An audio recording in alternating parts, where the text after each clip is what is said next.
திரு இந்திரா சௌந்தரராஜன் அவர்களின் நந்திபுரம் நந்தி ரெஸ்டாரண்ட்டுக்குள் பிரியாவும் பாபுவும் திரும்ப வருவதை பார்த்த சிவஞான சுந்தரம், வாங்க வாங்க, இம்புட்டு சீக்கிரம் திரும்பி வருவீங்கன்னு நான் எதிர்பார்க்கல என்றபடியே ரூம் சாவியை எடுத்து நீட்டினார்.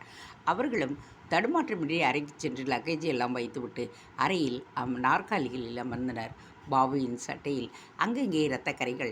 அதை பார்த்த பிரியா, பாபு முதல்ல சட்டையை கேட்டு, இரத்தக்கரை, எனக்கு இந்த ஆக்சிடெண்ட்டை அது ஞாபகப்படுத்துது என்றாள். போன தடவை வந்தப்போ பாம்பு கடி, அப்புறம் டாக்டர் அம்புநாதன் டிஸ்பென்சரி, இந்த தடவை ஆக்சிடெண்ட் அதே அன்புநாதன் டிஸ்பென்சரி. இந்த ஊருக்கு நம்ம சாதாரணமாகவே வர முடியாத பிரியா என்று பாபுவும் சட்டையை கட்டி இப்படியே கேட்டான். ஆமாம்ல, நீ சொல்லவும் தான் நான் இப்போ யோசிக்கிறேன். நல்ல வேளை அடிப்பட்டவன் ஒரு அக்யூஸ்ட் இல்லை, நம்மளை தாளிச்சிருப்பாங்க. ஆளை பார்த்தியா, பெரிய மந்திரவாதின்னு சப் இன்ஸ்பெக்டர் லட்சுமணன் சொன்னதை கேட்டேன். வள்ளிப்பொன் வரட்டும், நடந்ததையெல்லாம் ஓரளவுக்கு கிளியர் ஆகட்டும், அப்புறமா நாம் நம்ம ஸ்டெப்பை தீர்மானிப்போம். இந்த மந்திரவாதிங்கிற ஒரு கேரக்டரை என் லைஃப்பில் நான் இப்போ தான் தடவையாக பார்க்குறேன். கதைகளில் கூட நான் படித்ததில்லைப்பா. என்ன அப்படி சொல்லிட்டேன்? ஹாரி பாட்டர் சீரியலில் நீ பார்த்தது இல்லையா? நான் நம்ம ஊர் மந்திரவாதிகளை சொல்கிறேன் பாபு, நீ பார்த்துருக்கே? நான் லைஃப்பில் ஸ்டைலாக சென்னை சிட்டியில் அதுக்கெல்லாம் ஏது பிரியா வாய்ப்பு? இப்போ நந்திபுரத்துக்கு நமக்கு அதுக்கான வாய்ப்பு கிடைச்சிருக்கு பார். இவன் நிச்சயம் பெரிய டுபாக்கூராக தான் இருக்கணும். உனக்கு எப்படி தோணுது? மந்திரவாதிகள்னாலே டுபாக்கூர்ஸ் தானே. இருவரும் சகஜமாக பேசிக்கொண்டே வாட்டர் ஜக்கில் இருந்து தண்ணீரை எடுத்து குடித்தனர். கச்சிதமாக வள்ளி பொண்ணு வந்து நின்றாள், கையில் டிஃபன் கேரியரோடு. வாவள்ளி, இது என்ன டிஃபன் கேரியர்? எங்களுக்கா? அப்படி கூட சொல்லலாம். சாப்பிடு பிரியா. வந்ததும் வராதுமா போலீஸ் ஸ்டேஷன் ஆஸ்பத்திரின்னு போகும்படி ஆயிடுச்சுல்ல. உன் ஊர் எங்கள் வரையில் ரொம்ப த்ரில்லான ஊர். எங்களை அதிர்ச்சியோடு தான் எப்போவுமே வரவேற்குது என்ற பிரியாவின் முன் கேரியரை திறந்தாள். அதில் மணக்க மணக்க சாதம், குழம்பு, ரசம் எல்லாமே. என்ன வள்ளி, எங்களுக்காகவே சமைச்சு எடுத்துக்கிட்டு வர்றியா? நீ ரொம்ப கிரேட். இல்லை பிரியா, இது அந்த ஆராய்ச்சிக்காரவங்களுக்கு எங்கள் நாயக்கரையா வீட்டிலேருந்து எடுத்துக்கிட்டு போன சாப்பாடு. ஆனால் அவருக்கு வவுத்து வலி, அதனால் உடம்பு சரியாகவே இல்லையா. காலையில் டிஃபனும் திங்கலை, மத்தியான சாப்பாட்டையும் வேணான்ட்டார். அதான் உங்களை பார்க்க இங்கே நேரையே வந்துட்டேன். அது யார் ஆராய்ச்சிக்காரரு? அதை ஏன் கேட்குற? ஒரு பக்கம் அந்த மந்திரவாதி, இந்த ஆராய்ச்சிக்காரவங்க, அப்பால் சப் இன்ஸ்பெக்டரு, இங்கே நீங்கள், மொத்தத்தில் இந்த ஊரே இப்போ ஊராக இல்லை. நீ சொல்கிறதெல்லாம் பார்த்தா எங்களுக்கு நிறைய வேலை இருக்கும் போல் இருக்கே. அதில் ஒன்றும் சந்தேகமே இல்லை. நடுவான பொட்டி ஒன்று வேறு மாட்டிக்கிட்டு முழிக்குது. பொட்டியா? என்ன சொல்கிற? ஏறு, கதவை சாத்திட்டு வரேன் என்ற வள்ளிப்பொன் அரைக்கதை வைத்து அழிடச் சென்றாள். அப்பொழுது வெளியே அந்த லாட்ஜின் முதலாளியான சிவஞான சுந்தரம் நின்று கொண்டிருப்பதை பார்க்கவும் அவளுக்கு சுருக்கென்றது. உடனே அவரை வெறித்தாள். அவரோ அசட்டு சிரிப்புடன், என்ன பிள்ளை, உள்ளார குடிக்க தண்ணி இருக்குதான்னு கேளு, அதை கேட்கத்தான் வந்தேன் என்று சமாளித்தார். அவருடைய குரல் உள்ளே பிரியாவின் காதிலும் விழுந்தது. அவளும் வெளியே வந்தாள். தேவைப்பட்டால் நானே கேட்டு வாங்கிக்கிறேன், நீங்கள் கிளம்புங்க என்றாள். சிவஞான சுந்தரம் அசடு வழியே திரும்பிச் சென்றார். கதவை அடைத்த வள்ளிப்பொன், இந்த ஆளும் புதையலுக்கு அலையிற ஒருத்தந்தான். இந்த ஊரில் பல பேருக்கு அது மேலே தான் பிரியா கண்ணு என்றாள். வள்ளிப்பொன் சொன்னது பாபுவையும் பிரியாவையும் ஒரு உலுக்கு உலுக்கியது. அவர்கள் முகன் போன போக்கில் அது தெரிந்தது. என்ன, நம்ப முடியலையா? இந்த ஊரில் பல பேருக்கு புதையல் கிறுக்கு பிடிச்சிடுச்சு. ஆனால் உசுர் போகிற பயத்தில் தான் அதை வெளியே காட்டிக்கிடாமல் இருக்காங்க. உசுர் பயத்தால் என்ன, செத்துடுவோங்கிற பயந்தான். அப்போ புதையலை யார் எடுத்தாலும் செத்துடுவாங்களா? பிறகு ஒரு 300-400 வருஷத்துக்கு முன்னாடி செத்தவங்க மட்டும் இத்தனை பேர் தெரியுமா உனக்கு? ஓ, இப்படி ஒரு விஷயம் இருக்கா அதுக்கு பின்னால்? பின்ன நீ திரும்ப வந்திருக்கிறது கோயிலில் சாமியை பார்க்கத்தானே. நான் எதுக்கு சாமியை பார்க்கணும்? என்ன பிரியா அப்படி சொல்லிட்டேன்? நான் நந்தி சாமிகிட்ட வேண்டிக்க இருந்தானே, உன் தம்பியே பிழைச்சாரு. ஓ, நீ அதை சொல்கிறியா? அப்படி கூட வச்சுக்கவா. அப்போ வேறு காரணம் கூட இருக்குதா? நிறைய காரணம் இருக்குது வள்ளி. நீ மட்டும் கொஞ்சம் எங்களுக்கு உதவி செஞ்சால் போகிறோம். இப்போ சொன்னியே புதையல், அது என்னன்னு ஒரு கை பார்த்துடுவோம். பயமாக இருக்குது பிரியா. ஏற்கனவே 2 உயிர் போயிடுச்சு. இப்போ ஒரு போலீஸும் சாவ போகிறதா கொம்பா கழுவி சொல்லிக்கிட்டே தெரிகிறா. அப்போ அந்த கழுவி தான் முதல்ல பார்க்கணும். அதுவும் நீ வருவ பார்ப்பேன்னு சொல்லிச்சுதே அப்பால். ஒரு முக்கியமான விஷயம் பிரியா. என்ன? வள்ளிப்பன் கிருஷ்ணன் மனதில் இறுதியாக தோன்றிய பணக்கார கிணற்று காட்சியும் அதில் பாபு பெட்டியை எடுத்துக்கொண்டு தண்ணீருக்கு மேல் வந்ததையும் சொல்லிவிட்டு அவர்கள் இருவரையும் ஆழமாக பார்த்தாள். அவர்களிடம் திகைப்பு. கோவில் என்று ஒன்று இல்லாமல் சிலைகள் மட்டுமே இருக்கும் காரணத்தை ஆயனர் மாணிக்க சுந்தரர் விவரிக்கத் தொடங்கினார். அரசே, ராவணன் தன் ஆன்மீக வழிபாட்டின் நிமித்தமோ அல்லது நந்தியின் தவத்தின் பொருட்டோ இந்த சிலைகளை வார்த்திருக்க வேண்டும். ஆலயத்தின் நிமித்தமென்றால் மட்டுமே மண்டபங்கள், மதில்கள், கருவறைகள் போன்றவை உருவாக்கப்படும். அப்படி கட்டுவது கூட பெரிதல்ல. அதன் பின் மூர்த்தங்களுக்கு 6 கால பூஜைகள் காண வேண்டும். அவ்வாறு காணாது போனால் தோஷம் ஏற்பட்டு எதிர்வினைகள் உருவாகிவிடும் என்றார். ஆயனரின் இந்த பதில் அழகிய மணவாளதாசனுக்குள் மேலும் பல கேள்விகளை எழுப்பியது. ஆயனரே, உங்கள் பதில் வியப்பை தருகிறது. பூஜைகள் நடக்காதல் போனால் தோஷம் ஏற்பட்டு விடுமா? அது எப்படி? ஆம், தோஷம் ஏற்பட்டுவிடும். தோஷம் என்றால் பாவம். ஊனம் என்றாலும் பொருள் கொள்ளலாம். அதாவது ஒரு கோயிலை கட்டி அதில் வழிபாடுகள் நிகழ்த்தப்படும் பொழுது ஒரு உயிரோட்டம் அங்கு உருவாகின்றது. வழிபாடுகள் நின்று போகும் பொழுது அந்த உயிரோட்டமும் நின்று அந்த உயிரோட்டமே சிதைந்து அங்கு இருள் சூழத் தொடங்குகிறது. எனவே ஆலயத்தை கட்டுவது பெரிதென்றாலும் அதனினும் பெரிது அதை பூஜைகளுடன் தொடர்வதுதான். அப்படியானால் இங்கு கொங்கணர் வழிகாட்டிட தான் கட்டிடும் கோயிலும் வழிபாடுகள் காணாது போனால் அது தோஷமாக, அதுவும் பாவமாக ஆகிவிடுமா? நிச்சயமாக. அதனால்தான் ஆலயங்களை ஊருக்கு பொதுவாக்கி அவை தொடர்ந்து பூஜைகள் கண்டிட அரசர் பெருமக்கள் நிபந்தனைகளை அளித்து வந்தனர். கோவிலுக்கு என்று சொத்துக்களும் ஏற்படுத்தப்பட்டன. அதில் வரும் வருவாய் கோவில் தொடர்ந்து பூஜைகள் செய்ய உதவிடும். அப்படியானால் இங்கேயும் அதுபோல் ஒரு ஏற்பாட்டை நான் செய்ய வேண்டும் என்பது புரிகின்றது. ஆம், தாங்கள் அவ்வாறு செய்ய வேண்டியது அவசியம். இந்த மட்டில் உங்களுக்கு முன்னோர்கள் பலர் உள்ளனர். குறிப்பாக தஞ்சை ராஜராஜ சோழன் இந்த மட்டில் பெரும் தீர்க்கதரிசியாக ஆலயத்தின் பொருட்டு மலர்களுக்கெனே பிரத்யேக ரந்தவனம், விளக்கு எரித்திட தேவைப்படும் எண்ணெய் கிணறுக்கு தனி நிபந்தனம், பிரசாதத்துக்கென்று தனி நிபந்தம், திருவிழா கொண்டாட்டங்களுக்கென்று பிரத்யேக நிபந்தம், ஆலய பயன்பாட்டுடைய பொருள்களுக்கென்று தனி நிபந்தம், இதுபோக கோயில் நிர்வாக அமைப்பிற்கான ஊதிய நிபந்தம், குடியிருப்புகளுக்கென நிபந்தம் என்று அவன் ஏற்படுத்திய நிபந்தங்களை அறிந்து அவற்றை இங்கு பின்பற்றினாலே போரும். நல்லது ஆயனரே, நீங்கள் இப்பொழுது சொன்ன ஒவ்வொரு வார்த்தையும் அச்சர லட்சம் பெறும். இங்கே உருவாகப் போகும் ஆலயம் நிச்சயம் காலத்தால் பெரிதும் விளக்கம் பெற்று எந்த நாளும் அருளை வாரி வாரி வழங்கினால் அதுவே எனக்கு போதுமானது. அதில் எனக்கு துளியும் சந்தேகமில்லை. குறிப்பாக நாம் புதைந்து போய் கண்டெடுத்த மூர்த்தங்கள் மிக விசேஷமான சக்தி கொண்டவை. பூஜையை காண காண அவற்றின் சக்தி இன்னும் பெருகி கொண்டே போகும். அதிலும் நந்தியம்பெருமானின் திருச்சிலை 32 சாமுத்திரிகா லட்சங்களும் கொண்டதாக இருக்கின்றது. இப்படி இருப்பதும் உயிருடன் ஒரு நந்தி இருப்பதும் ஒன்று என்பதுதான் எங்கள் கருத்து. அது எப்படி? சாமுத்திரிகா லட்சண சாஸ்திரம் என்று ஒன்று உள்ளது. அதன்படி மனிதர்களாகிய நாம் எல்லோருமே இருக்கின்றோம். ஆனாலும் பூரணமாக சிறு ஊனமும் இன்றி அவயவங்கள் ஒருவருக்கு வாய்க்கப்பெறுவது அபூர்வம். எந்தெந்த அவயவம் எப்படி இருக்க வேண்டும், அப்படி இருந்தால் என்ன பயன் என்று அந்த சாஸ்திரம் கூறுகின்றது. இந்த சாஸ்திரப்படி மொத்தம் 32 லட்சணங்கள் உள்ளன. இந்த 32 லட்சணங்களும் பூரணமாக கொண்ட ஒரு பாத்திரம்தான் பாரதத்தில் ஸ்ரீகிருஷ்ணன். அர்ஜுனனும் சர்வலட்சம் பொருந்தியவன் என்பர். இவர்களைப் போல் சர்வ லட்சணம் பொருந்தியவர்கள் என்று வேறு எவரும் இல்லை. அதேபோல் சர்வ லட்சண சிறப்புடன் ஒரு சிலை அமைந்தால் அந்த சிலைக்கும் உயிர்ப்பு உண்டு என்கின்றது சிற்ப சாஸ்திரம். என்னுடைய கணிப்பில் இந்த நளி சிலை அதுபோல 32 லட்சணங்களையும் கொண்டு காட்சி தருகின்றது. இந்த நந்தி ராவணமயனிடம் திட்டமிட்டே இவ்வாறு அமைக்கச் சொல்லியதாக இருக்க வேண்டும்.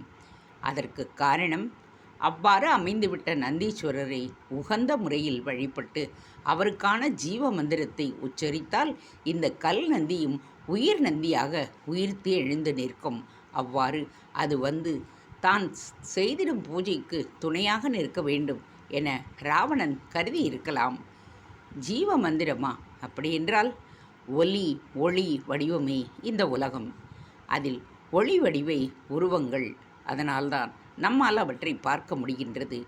ஒலி வடிவமானவை மந்திரங்கள். இவற்றை கேட்க முடிந்தவைதான். பூரண ஒளி வடிவுக்குள் பூரண ஒலி வடிவும் ஒன்றுபடும் பொழுது அங்கே உயிர்ப்பு ஏற்படுகின்றது. நீங்கள் சொல்வதை நம்ப முடியவில்லை. கல்லுக்கு எங்கேயாவது உயிர் வருமா?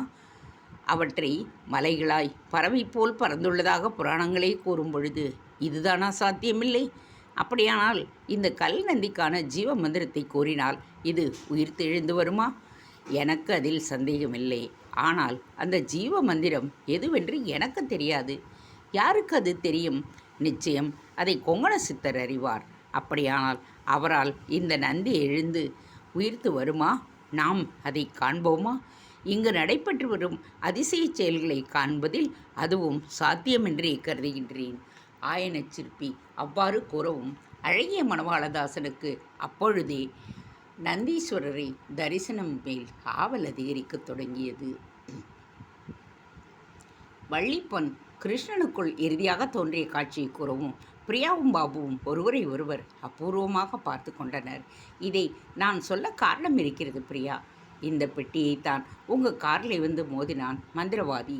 அவனிலிருந்து சப் இன்ஸ்பெக்டர் ஐயா, அப்பால் அந்த ஆராய்ச்சிக்காரர்னு எல்லோரும் தேடுன்னு இதைத்தான் தேடிக்கிட்டு இருக்காங்க என்று அடுத்த அதிர்ச்சியையும் தந்தாள் வள்ளிப்பொன்.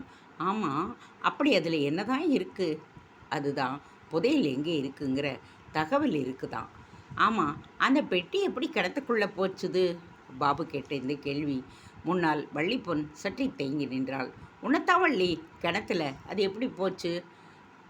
இதுக்கு எனக்கு பதில் தெரியும். ஆனால் நான் அதை வெளியே சொல்லக்கூடாது.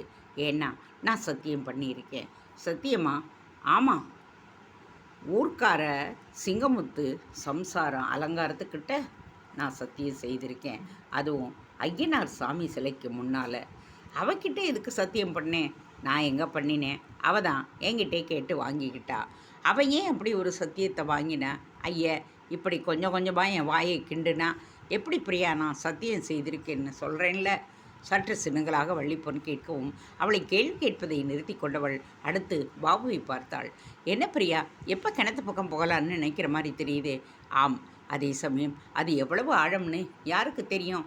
நீ எடுக்கிறேன்னு உள்ளே மூழ்கி ஒன்று கிடக்க ஒன்று ஆகிட்டா பெட்டி உள்ளாரே இருக்குது உறுதினா நான் மூழ்கி பார்க்க தயார். ஆனால் என்ன ஆனால் கிருஷ்ணன் சொன்னது பலிக்குமா, இல்லை உன் தம்பி விஷயத்தில் நடந்த மாதிரி மாறிடுமான்னு ஒரு தயக்கம் எனக்குள்ளே இருக்குது. சாரி பாபு, கிருஷ்ணன் இதுவரை தப்பாவோ பொய்யாகவோ ஒரு விஷயம் கூட சொல்லலை. என் தம்பி விஷயத்தில் கூட சரியாகத்தான் சொல்லியிருக்கான். பிணம் போல அவன் கிடந்ததும் என் அப்பா கலங்கினதும் நிஜம். அதை அவன் சொன்ன விதம், அதாவது அவன் மொழியத்தான் நாம் தப்பாக புரிஞ்சுக்க காரணம் ஆயிடுச்சு. அப்போ கிருஷ்ணனோட அருள்வாக்கில் உனக்கு சந்தேகமே இல்லைன்னு சொல்லு. ஒரு சின்ன திருத்தம், அது அருள்வாக்கு இல்லை. நான் முன்பே சொன்னது போல் எக்ஸ்ட்ரா சென்சரி பர்செப்ஷன் என்கின்ற இஎஸ்பி தான் அது. இஎஸ்பி பற்றி கான்க்ரீட்டாக சயின்ஸில் கருத்து இருக்கா? இல்லைன்னு தான் நான் நினைக்கிறேன். ஆனால் இஎஸ்பிக்கு மேல் நாடுகளில் நான் ஏகப்பட்ட உதாரணங்களை சொல்லி நீயும் கூகுளில் போய் பார். எவ்வளவு பேர் அது ஏங்கப்பா. அப்படின்னா நான் பெட்டியை கிணத்துலேருந்து எடுப்பேன்னு கிருஷ்ணன் சொன்னது கூட நிச்சயம் நடக்கும்னு நம்புவோமே. ஆம், இந்த நந்திபுரம் வரையில் அவநம்பிக்கைகளோட இல்லை வெறும் கேள்விகளோட பலன் தராது. நம்பி இறங்கினாதான் வழி பிறக்கும். அப்போ இப்போவே என் கூட வாங்க, நான் அந்த கிணத்துக்கு கூட்டிக்கிட்டு போகிறேன். மணியும் 4 தான் ஆகுது. இருட்டு கட்டு முழுமே நாம் அதை எடுத்துடலாம். அவசரப்பட வேண்டாம் பாபு, அதை நாளைக்கு கூட வச்சுக்கலாம். அதே சமயம் போலீஸும் ஆராய்ச்சிக்காரன்னு வள்ளிப்பொன் சொல்கிற அந்த நபரும் இந்த விஷயத்தில் எவ்வளவு தூரம் இன்வால்வ் ஆகியிருக்காங்கன்னு நாம் தெரிஞ்சுக்கிறது அவசியம் இல்லையா? அதை நாம் புரிஞ்சுக்கிட்டு என்ன பண்ண போகிறோம் பிரியா? நாம் நமக்காக புதையலை தேடி வரல. இது நம்ம வரையில் ஒரு அசைன்மெண்ட். பப்ளிக்கும் இது ஒரு பரபரப்பான விஷயந்தான். எனக்கு தெரிஞ்சு நம்ம இந்தியாவிலேயே இந்த சேனலும் இப்படி ஒரு தேடலுக்கு தன்னை ஆட்படுத்திக்கலை. அமானுஷ்ய கேரக்டர்களை பேட்டி எடுத்திருக்காங்க, அந்த இடங்களுக்கு போய் டாக்குமெண்ட் பண்ணியிருக்காங்க. ஆனால் ஒரு நிஜமான முயற்சியை யாருமே செய்ததில்லை. நாம் தான் இந்த விஷயத்தில் முதலாக செய்ய போகிறோம். இந்த விதத்திலே நமக்கு முன்னால் இந்த விஷயத்திலே இறங்கி இருக்கிற அந்த ஆராய்ச்சிக்காரர் யார், அவரோட கெப்பாசிட்டி என்னன்னு நாம் கட்டாயம் தெரிஞ்சுக்கணும். அந்த சந்திப்பை படம் பிடிக்கணும் இல்லையா? நிச்சயமாக சேனல் சார்பாக நான் கேள்வி கேட்பேன். நீ தான் ஷூட் பண்ண போகிற. நம்ம ஆரம்பம் யார்கிட்ட தெரியுமா? ஏன் யூகம் சரியாக இருந்தா அது அந்த சப் இன்ஸ்பெக்டரேட்டிருந்து தான்னு நான் நினைக்கிறேன். சரியா? கரெக்ட். சீக்கிரம் ரெடியாகு. ஸ்டேஷனுக்கு போகிறோம், எஸ்ஐயை பார்க்குறோம். அப்படியே நாம் ஹிட் பண்ணின மந்திரவாதியையும் விட்டுடாமல் அவன் வாயையும் பிடுங்குறோம். பிரியாவும் பாபுவும் வெகு சீக்கிரம் ஒரு முடிவுக்கு வந்து விட்டதை பார்த்த வள்ளி பொண்ணுக்கும் ஒரு ஆர்வம் தொற்றிக்கொண்டது. பிரியா, நானும் உன் கூட வரலாம் தானே என்று கேட்டாள். நீ இல்லாமலா? நீ தான் எங்கள் வழிகாட்டி என்று அவளோடு ஒரு செல்ஃபியை எடுத்துக்கொண்டாள். அதை வள்ளி பொண்ணுக்கு காட்டவும் வள்ளியின் கண்களில் ஒரு பெரும் மலர்ச்சி. அந்த செல்ஃபியை நான் ஹெட் திவாகருக்கு தட்டிவிட்டவள். எங்கள் அசைன்மெண்ட் தொடங்கிவிட்டது. எங்களுக்கு உதவிடும் வள்ளி பொண்ணுடன் நான் என்று ஒரு சிறு குறிப்பையும் வாட்ஸ்அப்பில் அந்த செல்ஃபிக்கு கீழேயே அனுப்பினாள். போலீஸ் ஸ்டேஷனில் ஒரு கற்சிலை போல உட்கார்ந்திருந்தான் காட்டழகிய ராயன். தலையிலும் தோளிலும் கட்டு போட்டு ஊசியும் போட்டதில் உயிருக்கு எந்த ஆபத்துமில்லை. ஆனால் சுயநினைவு போய்விட்டது போல் தோன்றியது. இவன் எமகாதகன் நடிக்கின்றான். இவங்கிட்டே இனி ஒழுக்கமாலாம் கேட்டால் பிரயோஜனமில்ல. நகை கண்ணில் ஊசியை ஏற்றுனாதான் வழிக்கு வருவான் என்றார் லட்சுமண். புலம்பியபடியே அவர் அப்படி இருக்கையில் இவருக்கு திரவிய மாணிக்கத்திடமிருந்து ஃபோன். லக்ஷ்மணன், கொஞ்சம் நேரில் வர்றீங்களா? ஏதனான முக்கியமான விஷயமா சார்? வயிற்று வலி தாளலை, மருந்து மாத்திரையெல்லாம் கேட்கலை, வலி உயிர் போகுது. இங்கே நான் ஒரு முக்கியமான விசாரணையில் இருக்கேன். அந்த மந்திரவாதி சிக்கிட்டான். தப்பிக்கிட்டு ஓட பார்க்குறான். வழியில் காரில் அடிபடவும் தான் சிக்கினான். இப்போ என்னடான்னா நினைப்பே இல்லாத மாதிரி நடிக்கிறான். அப்போ அவனை விட்டுட்டு நீங்கள் வர முடியாதா? வர்றேன், கொஞ்சம் லேட்டாகவும். நீங்கள் எதுக்கும் டாக்டர் அன்புநாதன்கிட்ட போங்க, அவர் ஏதாச்சும் பண்ணுவார். அதுக்குள்ளே நான் வந்துடுறேன் என்று ஃபோனை சட்டென்று கட் செய்து கொண்டார். திரும்பவும் காட்டழகிய ராயன் முன் சென்று நின்றார். அவனை உற்று பார்த்தவர் சட்டென்று ஒரு முடிவுக்கு வந்தார். அருகில் இருந்து தன் போலீஸ் சகாக்களை தூர போகச் சொன்னவர் யாரும் இல்லாத தனிமையில் காட்டழகிய ராயன் எதிரில் ஒரு பிளாஸ்டிக் நாற்காலியை இழுத்து போட்டுக்கொண்டு அமர்ந்தவராக அவனிடம் தாழ்ந்த குரலில் பேசத் தொடங்கினார். எலே ராயா, நான் இப்போ சொல்கிறத நல்லா கேட்டுக்க. புதையில தேடுற விஷயத்தில் உண்மையிலேயே என்ன நடந்துச்சுன்னு சொல்லிடு. நடந்த கொலைகளுக்காக நான் இப்போ கேட்கலை. அந்த புதையல் மேலே இப்போ எனக்கும் ஒரு கண்ணு விழுந்துடுச்சு. அதை அரசாங்கத்துக்கு தூக்கி தர நான் ஒன்றும் கேனப்பைய இல்லை. அப்படி தந்தா பதிலுக்கு எனக்கு ஒரு கிரேடு தான் கிடைக்கும். சப் இன்ஸ்பெக்டர் ஆனால் நான் இன்ஸ்பெக்டர் ஆவேன், அம்புட்டு தான். ஆனால் புதையில எடுத்தால் லைஃப்பில் செட்டில் ஆகிடலாம். இந்த விஷயத்தில் நீயும் நானும் கூட்டணி வைப்போம். கிடைக்கிறதுல சரி பாதி. என்னவே சொல்கிற? லக்ஷ்மணன் நிஜமாகவே அப்படி பேசினாரா அல்லது நடிப்பா என்பது தெரியவில்லை. ஆனால் அது காட்டழகிய ராயன் வரையில் வேலை செய்தது. அதுவரை வெறித்து பார்த்தபடியே அமர்ந்திருந்தவன் மெல்ல லக்ஷ்மணனை பார்த்து சன்னமாக சிரிக்கவும் செய்தான். பொதிகை பானதீர்த்த பகுதியில் கொங்கணரின் ஜலப்பிராணதவம் ஒரு மண்டலம் என்கின்ற அளவை கடந்து மேலும் 2 தினங்கள் நீடித்த நிலையில் ஒரு முடிவுக்கு வந்தது. அவர் உடலில் எந்த ஒரு மாற்றமும் இல்லை. முதல் நாள் அவர் தவத்தில் அமர்ந்த பொழுது இருந்த அதே ஆக்கிருதியும் தெளிவும் தெம்பும் அப்படியே இருந்ததை பூதக்கண்ணுவும் வடமலையும் கண்டு ஆச்சரியப்பட்டனர். சாமி, எங்கள் வரைக்கும் நீங்கள் ஒரு அதிசயமுங்க. ஒரு நாள் இதை எடுக்காட்டியே எங்களுக்கெல்லாம் உடம்பு சரிஞ்சு போயிடுது. ஆனால் எப்படி சாமி இம்புட்டு நாள் எதுவுமே சாப்பிடாம அப்படியே இருக்கீங்க என்று தன் ஆச்சரியத்தை வடமலை கேள்வியாக கேட்கவும் செய்தான். உயிரினங்களில் தன் அறிவால் பேசவும் அதன் மூலம் கேள்வி கேட்கவும் முடிந்த ஒரே உயிரினம் மனிதன்தானப்பா. அந்த அறிவாற்றல் உள்ளும் புறமுமாக அறிந்து கொள்ள அநேக விஷயங்கள் உள்ளன. இதில் புறத்தை அறிவது விஞ்ஞானம் ஆகின்றது. அகத்தை அறிவது, அதாவது தனக்குள்ளேயே அறிந்து கொள்வது மெய்ஞானமாகின்றது. நீயும் உனக்குள் உன்னை பார்க்க கற்றுக்கொண்டால் இதெல்லாம் சாத்தியமே. நான் கூட ஒரு காரணம் கருதியே இந்த தவத்தை செய்தேன். ஒரு காரணமும் இன்றி வருடக்கணக்கில் தவத்தில் ஆழ்ந்திருப்பவர்கள் இமயமலை பகுதியில் பலர் உண்டப்பா. சாமி, இப்படி எதுவும் செய்யாமல் அக்கடான்னு உட்காந்துக்கிட்டு இருந்தா என்ன சாமி பிரயோஜனம்? கால் கையை ஆண்டவன் கொடுத்திருக்கிறதே, அதை அசைச்சு காரியம் செய்யத்தானே.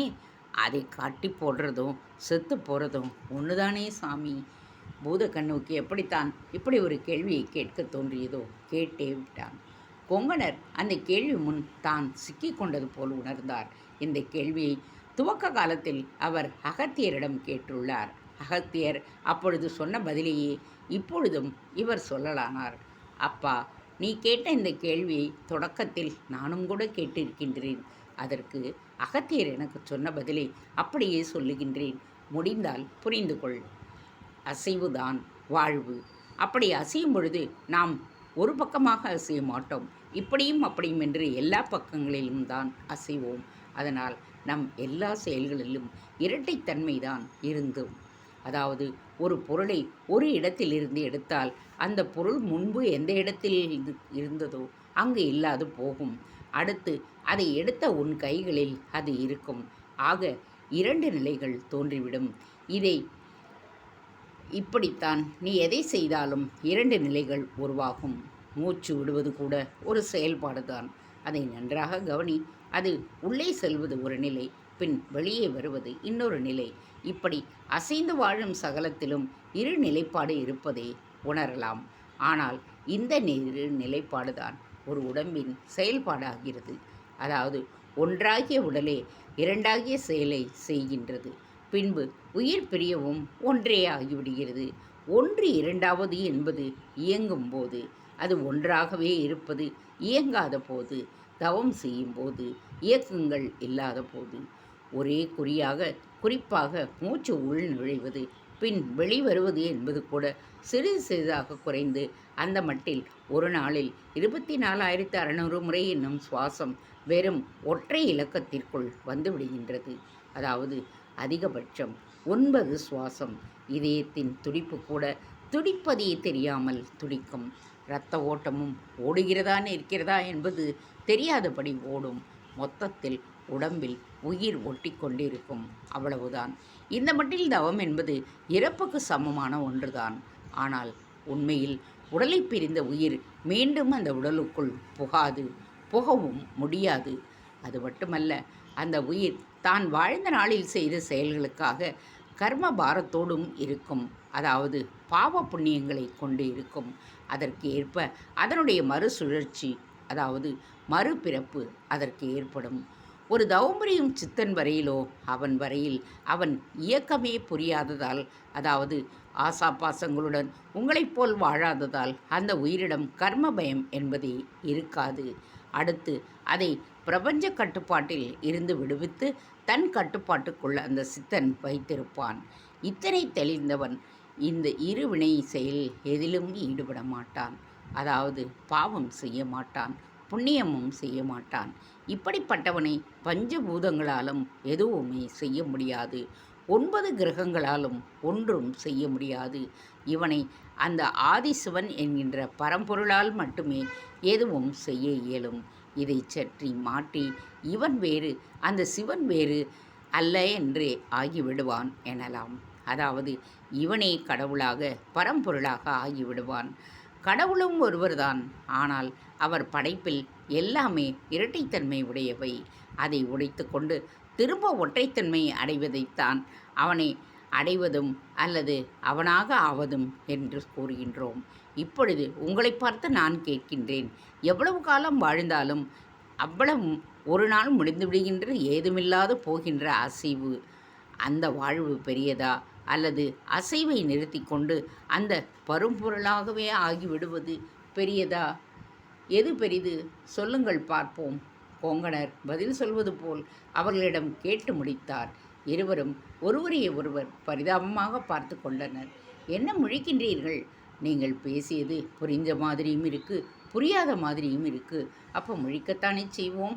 உண்மைதான். ஆனால் இப்பொழுது நான் சொன்னது உங்கள் வாழ்க்கையில் எப்பொழுதாவது முழுமையாக புரிந்துவிடும். இப்பொழுது நான் உங்களுக்குள் விதைத்து விட்டதாக கருதி கொள்ளுங்கள். அது ஒரு நாள் மரமாகும். நல்லது சாமி, நீங்கள் சொன்னதை வச்சு ஒரே ஒரு கேள்வியை மட்டும் இப்போ நான் கேட்கட்டுங்களா? சொன்னதை வச்சா கேள். ஒரு சித்தன் பாவமும் பண்ண மாட்டான், புண்ணியமும் பண்ண மாட்டான்னு சொன்னீங்கல்ல? ஆமாம், அப்படிப்பட்டவர்களுக்கே சித்தன் என்றும் ஆக முடியும். அப்போ நீங்கள் ஒரு பெரிய கோயில் கட்ட போகிறீங்களே, அது எந்த வகையில் சுவாமி? புண்ணியம் இல்லையாது? வடமலை கேட்ட கேள்விக்குள் கொங்கணர் சிக்கிக்கொள்ளவில்லை. மாறாக மிக நல்ல கேள்வி இது. இதற்கு நான் பதில் சொல்வதோடு நம் விவாதத்தை நிறுத்திக் கொள்வோம். எனக்கு உங்களால் மேலும் சில காரியங்கள் ஆக வேண்டும். அவை கடினமான காரியங்கள். உங்கள் உயிரை பணயம் வைத்து செய்ய வேண்டியவை. செய்வீர்களா என்று கேட்டார். சொல்லுங்க சாமி, காத்துக்கிட்டு இருக்கோம் என்று இருவரும் துணிவுடன் கூறினர். சீடர்களே, நான் இப்பொழுது ஒரு அரை சித்தன், இன்னமும் பூரணமாகவில்லை. முழுமையான சித்த புருஷர் எனில் அது அகத்திய பெருமானே. என் கணக்கில் பல பாவங்களும் உள்ளன. அதற்கு பரிகாரம் செய்யத்தான் கோயில் கட்ட தீர்மானித்தேன். பரிகாரம் என்பது ஒரு நாளில் ஒரு பொழுதோடு முடிந்து விடுவதாக இருக்கக்கூடாது. ஒருவருக்கொருவர் சோறிடுவது கூட ஒரு பரிகாரமே. அது ஒரு வேளையோடு போய்விடும். ஆனால் நான் செய்ய நினைக்கும் பரிகாரம் இந்த உலகம் உள்ள அளவும் பயன் தர வேண்டும். எனவேதான் கோவிலை கட்ட உத்தேசித்தேன். அதில் சித்த ரகசியங்கள் ரகசியமாகவே இருக்க வேண்டும் என்றே தீர்மானித்தேன். அது இனி நடைபெற உள்ளது. அதனால் உருவாகும் புண்ணிய பயன்களையும் உலகுக்கே அளித்து விடுவதுதான் என்னுடைய நோக்கம். நானும் காலத்தை வென்று நான் விரும்பும் விடவில் பாம்பாய், பல்லியாய், பட்சியாய், பல வடிவங்களாய் இந்த உலகை வலம் வந்தபடியே இருப்பேன். இந்த கலியுகத்தில் கர்ம பாரத்தை முடிந்த அளவு குறைத்து அருளம்சம் எங்கும் நிலவும்படி செய்வேன். இது என்னுடைய உள்ளக்கிடக்கை. போகட்டும், நான் இப்பொழுது உங்களிடம் கேட்கப் போகும் உதவி இதுதான். எனக்கு இப்பொழுது உடனடியாக 5 பொருட்கள் வேண்டும்.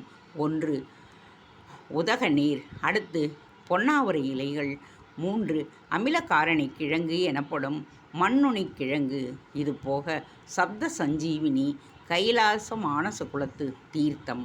இந்த 5ஐயும் நீங்கள் கொண்டு வந்து தர வேண்டும் என்றார். இருவரிடம் அதிர்ச்சி மட்டுமல்ல, ஒரு கேள்வியும் கூட. அது தேங்க்ஸ் ஃபார் வாட்சிங். Please subscribe.